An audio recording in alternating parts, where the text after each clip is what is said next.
Well, so Ethan Hutson, you are a local band musician and instructor. You graduated from Southeastern University, where you studied music performance and composition. And you've also released 3 separate albums, which you can find on Spotify, Apple Music, iTunes, Amazon, all those places. I'm a huge fan of your music. You and your brother have a band called Dead Diplomat. Dead Diplomat. Sorry. I love. And I'm a huge fan of the music y'all create because I tell Ashton all the time. I was like, I love 21 Pilots and that sort of type, that sort of garage rock type pop feel, the folky indie stuff. And you guys just scratch that itch very well. Nice, so I love y'all's music. And this week's podcast sort of feels like a part 2 to our last episode where I sat down with Cal Richmond, who's composed lots of films, and he's sort of in that music arena as well as you. And I sort of wanted to kind of focus in on sort of the tactile, the tangible aspects of music production.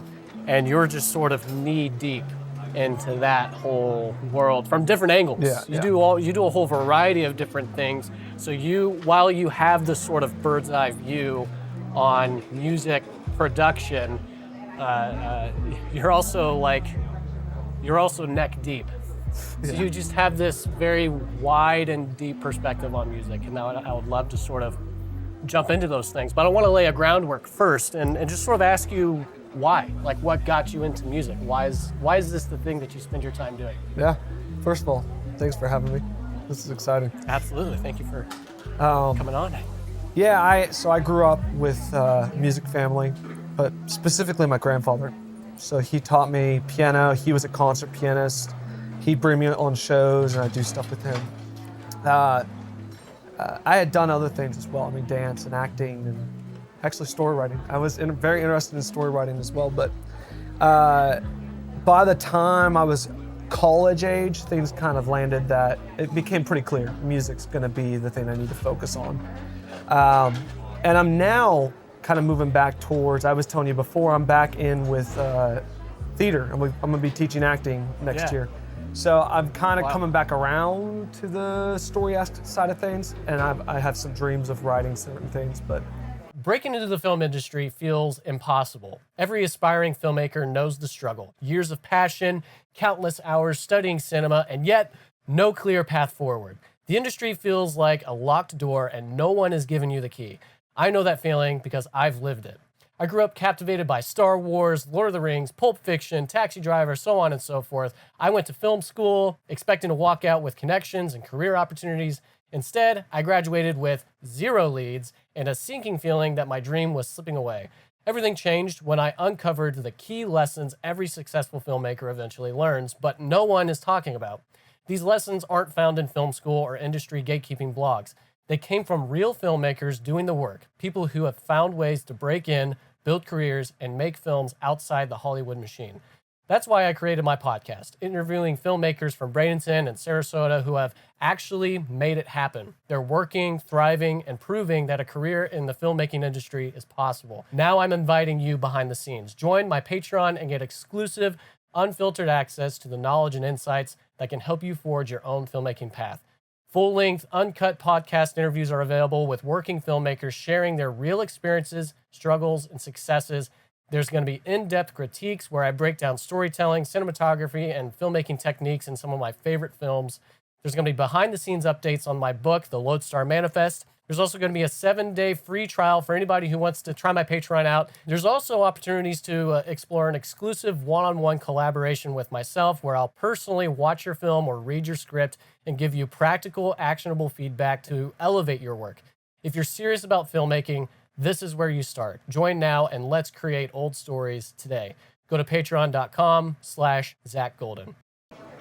You know, I got into music from a pretty young age, 9 years old, and I can confidently say now, that is the thing I'm good at. I tried doing some very hands-on blue-collar work, and I'm pretty rough. I'm pretty bad at that. And Didn't quite click, huh? in the end, I was like, the only thing that's gonna make me money is this music, so I should probably stick with that. Stay in my lane. Yeah. So, no, but I do love it. I mean, I love music and writing, creativity, anything new. I mean, I just moved out recently, and Nice. one of the most exciting things is cooking new meals. And I'm like, let's see if we can figure out how to make spaghetti and, this sauce, make sauce from scratch. I did that. It tasted good. So Nice. yeah, I like creating. It doesn't Wow. have to be just music, but music is a good avenue for that since I have the background. Yeah, wow. You talked about story and you talked about acting. We've acted in a couple of projects Yeah. together, a couple of projects you've written. Sure. And so I've gotten quite familiar with your voice and your flavor. But for the listeners, I'd love to just sort of deep dive into your voice. Yeah. Where did your voice come from? Were there films? Were there songs? What was the influences in your life that developed this style that you have? Yes, the answer is yes. No, I mean, Ain't that how it goes? yeah, I mean, definitely some film stuff. I mean, from an early age, there's just a ton of things. Let me think. So, first thing that comes to mind, it's definitely not my biggest influence, but Pixar. I mean, Pixar is huge. All the early films were awesome movies, and the creativity involved with that. The music written by the people. You got Randy Newman did some music on those. Michael Giacchino, Danny Elfman, and I think other films too. We could go through a bunch. Let me rattle them off. Why not? M. Night. I love M. Night's early work. All that yeah. stuff. I grew up with Signs and The Village, and then backtracked to Unbreakable and Sixth Yes. Sense. Obviously, he had a very rough spell in the middle there, but Yeah. No, his early career is groundbreaking. Yeah. I mean, some of the greatest films of the 90s and early 2000s was just M. Night Shyamalan. oh yeah. Absolutely. Well, and I would argue a big part of that's James Newton Howard. That's his composer. On all four of his films, that's who's doing the music, and I mean, love his work. I think he's probably my favorite composer. no, James yeah, I Newton think Howard. I think his score in Unbreakable, Yeah. and I think Unbreakable's his best film, me personally. But his score has this sort of brevity that takes this sort of grounded superhero thing. Yeah. But as soon as his score kicks in, it feels magical. Yeah. No, and it definitely. feels like, you're no longer in this grounded superhero story. This is a magical fantasy Yeah. for just a moment. Well, and he was one that disappeared from my radar for a while, and then I found out that he did the Hunger Games music. Oh, did he really? I watched Wow. those without even knowing that, and then as I'm like, man, these are pretty good tunes. Started looking into it. I was like, oh, this is James Newton Howard. This is the guy. This is the guy. Yeah. So That's awesome. I had no idea. reconnected with him on that. I love his work. If you're a musician of any sort, you have to acknowledge John Williams and Hans Zimmer. Absolutely. They are amazing. I mean, I've studied their work. It's unparalleled. There's a few others. There's some new guys I really love. On the Spider-Verse movies, Daniel Oh, Pemberton. Yeah, Dude, man. Pemberton, he's done a few films. He did, I think it's called Gold or something with McConaughey. But Oh, yeah. love that frenetic style. And he has that very frenetic, like crazy moving, really cool stuff. I don't think he's done anything, he might have done some cool stuff recently. I haven't checked in a little while. Ludwig Göransson, he's doing a ton of stuff. Oh, yeah. I know you guys talked about him on the last podcast with Tenet and stuff. Yeah. He's a cool guy doing a lot of stuff. But there's even more. I mean, pop music. I always say Toby Mac's my first love. He really influenced me. And then as I grew older, I started to like some other people. Meat Math, 21 Pilots, obviously. Some electronic artists. Like if you're a film person and you're interested in hearing some sideways looks at cinematic music, listen to Cohen Sound. That's Koan Sound. Listen to Wevel, Weval. They're like a Dutch dance duo.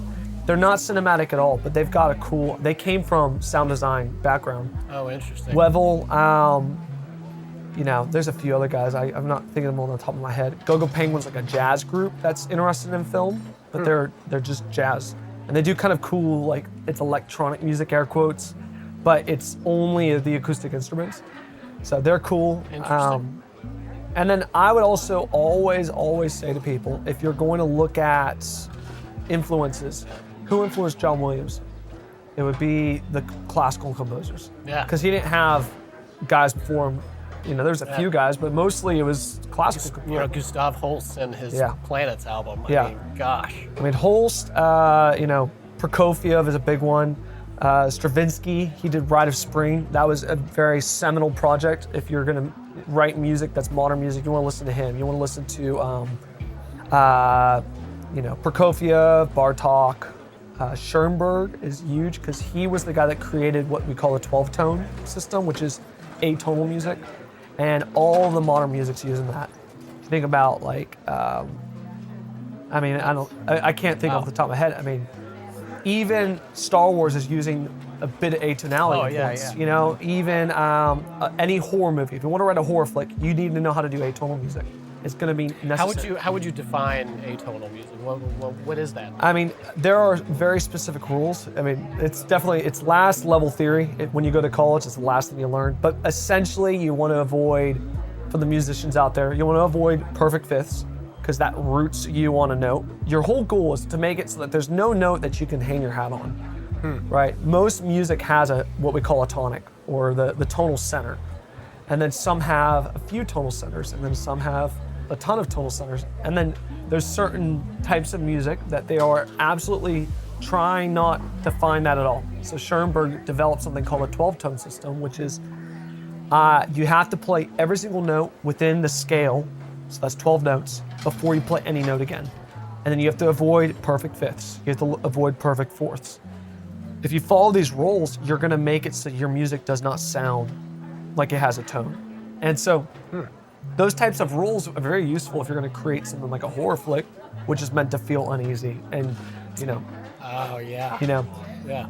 I mean, some of that stuff, you can have a good time listening to that because it's ridiculous sounding half the time. I know John Adams, not the president. John Adams from the 60s, he was a composer. He has some really weird stuff. But if you're going to write, like slashers, listen to that. It's perfect for that. So classical music is a really good place to go if you're going to write cinematic music because there's so many different influences that are, every one of the guys nowadays are using them as influences. They're using jazz musicians as influences. I think of Giacchino with, The Incredibles. He's pulling from, Mission Impossible, not that one, the other one, James Bond. He's pulling from the 60s style of jazz, which was just a very specific feel. You look at Up with Giacchino, he's using early big band sound because it's based on the 1920s through the 1950s, right? So a lot of composers, if you listen to their music, what they're doing for films is they're taking what the film is about and building music that's surrounding that period. If you think of Pirates of the Caribbean, they're using that swashbuckling sound, but it's really just music from that time period, from the 1700s and the 1800s. It's using the music of the time in a modern spin. And we are like, oh, that sounds like Pirates, but really it just sounds like, the music of the time. Yeah. Wow. I feel like I just got a master class on film stuff. That's incredible.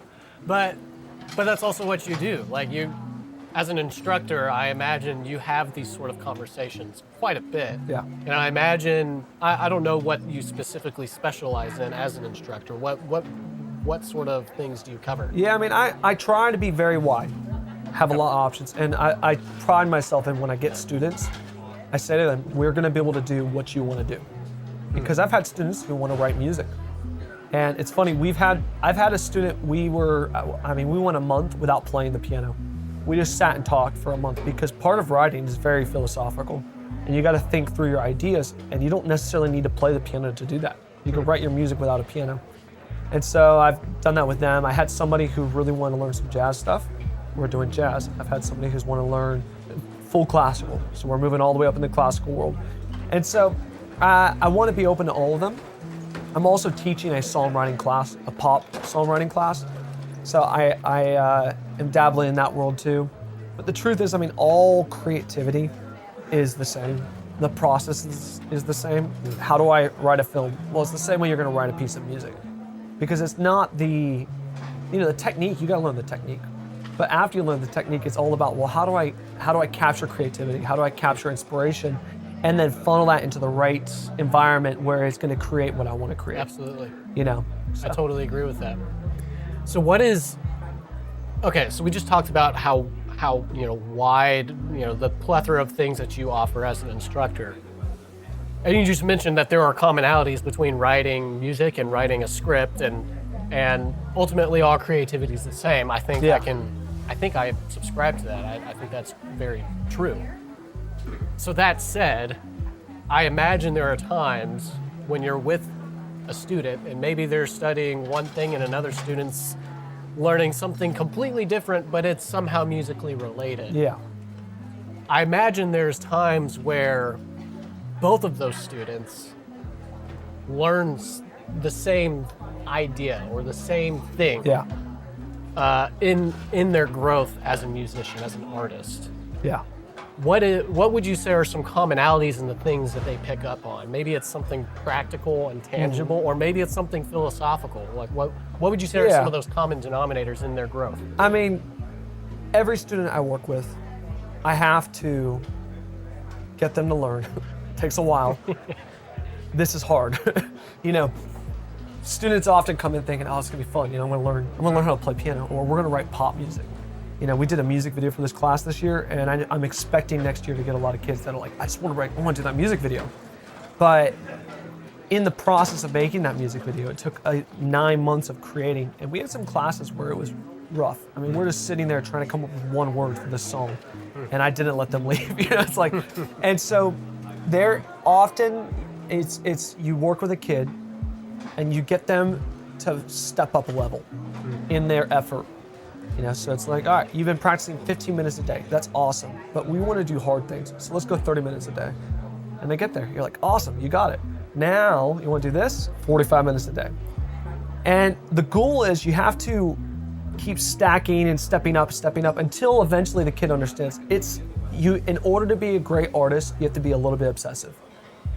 That is the truth, there's not a day that goes by that I don't, at least for an hour in the day, think about a tune of some sort.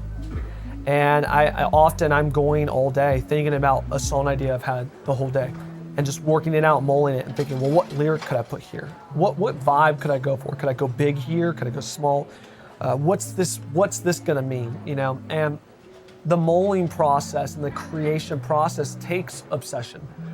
And so obviously, I want healthy limits. I want to make that clear for the internet. I'm not saying I don't drill my students into, Sure. stumps. There's a balance. There's absolutely a balancing game. I mean, from a filmmaking perspective or from a writing perspective, I'm probably thinking about my script all day, off and on. And it can be very easy to slip into that overly obsessive thing. Yeah. But that's really the only way you get things done when it's an art, when something as abstract as art is involved. There's got to be a certain level of emotional and mental commitment on a consistent basis. It's also like not that much. When you really think about it, the amount of load I'm asking the student to take is rarely too much. It's usually like, hey, I'm gonna have you do 30 minutes a day now instead of 15 minutes. That's chump change compared to what the professional pianists are doing, what the professional writers are doing. They're clocking at least 40 hours a week. Yeah, it's crazy. The pros, like that's just what they do. Exactly. Yeah. And so it's very far away from abuse of obsession, right? It's when I say obsession, it really is just a normal fascination with the thing. Yeah. But But there's discipline in that. There is. There has to be discipline in that. Having to kind of direct the kid to get the motivation and the energy, and so that often takes, all right, we got to get through a show, and they got to be excited about how well that went, so that then when they come around, they're ready for it. Tying this back to creativity, my students that just finished this song, we did a song for this class. I mean, it was a full-on pop song from start to finish. We did the whole mastering process. we finished the song. I showed them the music video, and the energy that they had was just massive. They were feeling it, and they were like they really wanted. We had like 3 class periods left after finishing our project. They just wanted to write. They really wanted it. That's what I'm trying to get to, and that's what all of us as creators should be at too. Is excited about our craft. You know, just pumped. I mean, I'm juiced right now about some projects I'm working on. I'm like, I'm antsy about it, and that's where you have to get. And so often that's when I'm going back to your question. That's when I'm having to typically teach every student. You can give more, and you're gonna want to give more. Trust me. Just give me this now. It's gonna feel uncomfortable, but once you get there, you're gonna be so happy, and you're gonna easily go to that next step. You know? Yeah. You're very creative. You work on projects all the time. You're constantly in this mode, mulling over tonal things and lyrics and all that stuff. Let's rewind. Yeah. Or perhaps let's do this. Let's say today you came up with a new piece, Yeah. whatever that is. Yep. And it just comes to you as a thought. What does your process creatively go from there? Yeah. So, I mean, what I recommend to everybody that I work with is have your phone handy at all times. And then the other thing I tell them is keep your mouth loose. What I mean by that, I mean make noises. If you're a musician, I mean if you're trying to write a story, maybe don't make noises, that might not go well. But when you're writing music, Doesn't quite. no. Luke, I am your father. They're like, what are you doing? Stop. You're supposed to be doing dishes right now. Don't talk. That's weird. You know, but when you're writing music, you gotta be loose because it's gotta be singable. It's gotta be interesting. And if you're not interested, it's not worth it. So keep your phone handy. I've got hundreds of demos on my phone, and I'll tell you what, 90% of them don't really use them. But I have a couple. I just went back because I'm working on a new album. I went back and looked through all my demos. I found 3 or 4 really good ones. And I thought, oh, I want to finish that. So I mean, you never know. I have I'd say one of my best songs that I've ever written came while I was at work. I'm working, and I just had this da-da, da-da, da-da. Whoa, what is that? That's crazy. And I was like, hey, I gotta take a bathroom break. That's my little trick. And I go to the bathroom, and as I'm washing my hands, I'm like, da-da, da-da, da. You know, quickly get in the phone as fast as I can, and come back out to work. And I didn't really know what that was. It was just da-da. You know, I thought, oh, that's a really infectious hook. I don't know where that's gonna go, but what I started doing is while I'm working on, this is while I'm at work, right? So I'm doing mindless, I'm chopping pastries. I'm working at a bakery, chopping pastries, right? While I'm doing that, I'm just thinking, well, what words could I use here? You know, get me out, get me. No, that's not right. Maybe a freak out. Oh, freak out. Oh, and that, you know, right now in my life, I've been feeling kind of anxious, right? At that time, I was like, this really relates to how I'm feeling. Okay, freak out. Freak out all the time, freak out. All right, okay, what can we do with that? So then I wrote that. Then I came up with a chorus. And then when it came time to write a verse, I was able to sit down and so you just build out on you come up with a kernel, and you build out on it. You know, I've come up with some cinematic ideas actually, where I'm just kind of like, oh, that's an interesting melody. It's clearly not for the voice. It's for the violin. It's for the trumpet. I actually have a jazz tune right now that I'm like, this is gonna be a great trumpet solo. And you know, the bass doing this, and you know, the drums doing this, and the full band could come in, they can kind of pad it like this. You know, so you have to be able to map in your head what you want. You know, I always point to Beethoven, well, let's go to Beethoven, because Beethoven and Mozart did this, but specifically Beethoven, he went deaf in his later years of life. When he's writing music, his last symphony, the 9th symphony, that's the one with Ode to Joy. Da, da, da, da, da. That's famous, super famous. He wrote that while deaf. How do you do that? Well, that shows me he, from a young age, trained himself to write without the piano in front of him. He learned to write for an orchestra in his head. So as a musician, you really should try to do that. Even for scoring, for film, I just a few weeks ago was listening to Hans Zimmer. And great interview. I recommend everybody listen to Rick Beato talking to Hans Zimmer. I was blown away. I learned so much from that. But one of the things he talked about is when he has a new film to work on.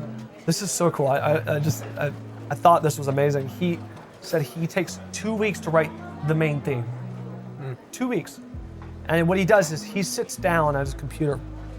That is so much time, by the way. Like when you think about how much time It's a ton. that is for one thing, like that's... I mean, it's crazy. wild. Yeah, and he sits there and he said, I don't do anything until I have an idea. Because us as musicians typically be like, well, let me just play the piano. Let me see what I come up with. Well, the problem is you're gonna only do things you've already done before. Because your hands are gonna do what they know. Your mouth's gonna do what it knows. Wow. So he sits there and he thinks about the idea, the story that he has, until he has an idea that he really likes. Then he gets to work. He does that. He does that for 2 weeks. And then he picks the right thing. And so that is a big thing, I will say. People don't understand this about music. And I think about film too. I really think this is all creativity. People think as artists, we just sit down and we're like, all right, I'm gonna create something new. Bam, something new. That's not how it happens. What's happening is we are like sitting down. Well, and really it's half the time we're just doing life. And we're like, idea. Oh, this is a cool idea, write it down. Go on with life, idea, write it down. Everybody has those ideas. You wake up at 3 in the morning and you write it out or whatever, or you record it like I do with my music. And then you get up the next morning and look at it, you said, that's pure trash. Yeah. Right? We as artists create a lot of trash, and every once in a while come over the kernel of amazing. And what your job is as an artist is to create something, assess it, decide if it's worth your time. And the more you do it, you'll get more and more gold, because you start to hone what you like to do. And don't settle for the cheap stuff. Like, oh, this will be a good melody. People will listen to this, right? That's what I often do. I'm like, oh, this will work on the radio, but it's not that good. It's just catchy. Wait until you have something really good. So if I want to do a film, and I got a film that I got to work on, I'm gonna sit and think for a while. And I strongly believe that we, in the music world, musicians can create art better if they understand the philosophy of the psychology. So, pardon me, if I have a character that has daddy issues, that's gonna affect how I write the song. If I have a character that's anxious, I'm gonna write something different, right? And, like if you think about, first that comes to mind, like Dunkirk. The main characters are stuck on a beach. They're freaking out because they're like, we're going to die on this beach. There's no way off this beach. We're going to die. That's going to affect how I write my song. I'm not going to go like, oh, that's catchy. This will work in the movie. So it's so catchy. Yeah. We're all going to die. Yay. Right? Like, no, it doesn't work. You have to have something. And I think Hans Zimmer does amazing on that. He does this cool, and by the way, talk about using the time period. He uses the sounds of the dive bombers in his scores. And he does these cool, he'll do octaves, and then he does crazy stuff with quarter stepping. The musician will know when you just get just below unity, like when you have two notes on the same note, and you just go just right below it with one of the notes. It's not quite a half step; it's in between, and you get this really warbly sound. It's great, and it sounds like a plane. It sounds like a plane. And it sounds like dread. It sounds like everything that you're freaking out about in the story. The Dunkirk soundtrack, it's funny you mentioned that movie because I listened to the soundtrack last week. And it is so anxiety inducing. It's so intense. It's that sort of and it just like keeps going and keeps going and keeps building and keeps building. And you can't imagine any other scenario in your mind than something mechanical and dangerous. Yeah. Like a warship or a plane or a bomber or soldiers. Like those sounds just sort of create an image and a feeling in your head as well. Yeah. And it almost seems like film composers are having to call upon this deep sense of empathy for the story. And putting themselves into it as deeply as they can. Yeah. And then asking the question, what's the best sound for this film? Not like what's catchy and what sounds cinematic, but what sounds work for this film. And that, I'll tell you, that is the difference between a new creator and someone who's been doing it for a while, you have to have a really strong intuition. That's something I taught in my class this year, and I learned things through this class because this is my first year of doing it, right? Excuse me. What I learned this year that I didn't know when I started, young people don't have a good intuition. My students are listening, I'm sorry guys. It wasn't that good. You'll get better, it takes time, right? Right, I would open up the floor, I'd say, what do you guys think we should do? And they give these ideas. And they weren't bad, but they weren't good, right? And so as a film composer, you can't be too intellectual about it. You can't say, well, I want to use, like a good example, in Dunkirk, Hans Zimmer uses the octatonic scale, which is just a cool scale. Just look it up. If you know what it is, look up the octatonic scale. It's half step, whole step, half step, whole step, half step, whole step, half step, whole step. Or the other way around. And so he's using intellect in that moment. But here's the reason he chose that. This is the coolest thing. It's a perpetual scale.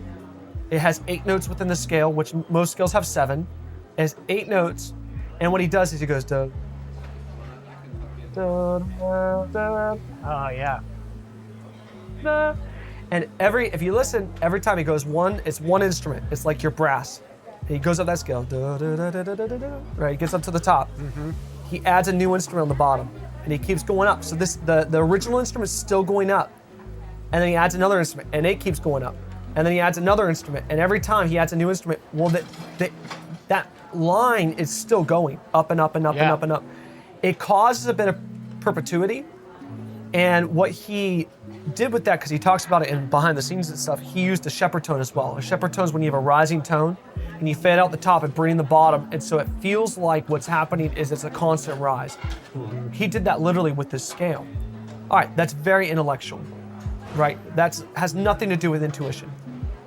But he had to come from an intuitive place of fear and perpetuity, right? This just keeps going and going and going and going. And we as humans, we want closure, and you're not getting that closure, so it just keeps going. Mm-hmm. That's gonna cause you to feel icky. He probably, I'll be honest, because I know I've done it myself, he probably did not think directly, I'm gonna use the octatonic scale, right? Because it's gonna be like a shepherd tone. No, he probably just did it and thought, that sounds pretty cool. And then he kept doing it. He said, oh, if I keep going up with this, we get this feeling. All right, I'm gonna keep going up with it. All right, now we're gonna do this. He's listening to his intuition, and he's listening to what he feels is best in this moment. And so you don't want to go into a project thinking, I'm just gonna brute force this, because you'll never do it. What you need to do is soak in a lot of sound and then use your gut to create what you want. Wow, that's beautiful. No, I can absolutely track that thought process. And it just goes to show what is required of you when you sit down to score a film, when you sit down to develop a theme. It's this sort of balance between your instincts, but also your technical prowess. Yep. And I would love to sit down and sort of dive more deeply into that, just sort of the step-by-step process on what it takes to create a theme specifically, because Dunkirk has a lot more of like this sort of a textural thing, this sort of aesthetic music that elevates the scenes. And there are certainly themes in Dunkirk as well, but in the broader sense of film scoring, movies are driven by the theme. Yep. It helps you to identify characters, situations, places. Themes are a huge, if not one of the most important aspects of scoring a film. And I would love to just hear your thoughts and break that down. But first we're gonna cut the tape because it's Patreon members from here on out. And I wanna thank Wesley Hamilton, Rachel DeBicro, Felix Arroyo, Eden Wilbanks, Kendra Lee, and Andrew White for being part of the Gen 1 family and supporting me on Patreon. This has been The Golden Hours with Zach Golden, and that's a wrap on YouTube and Spotify. And cut.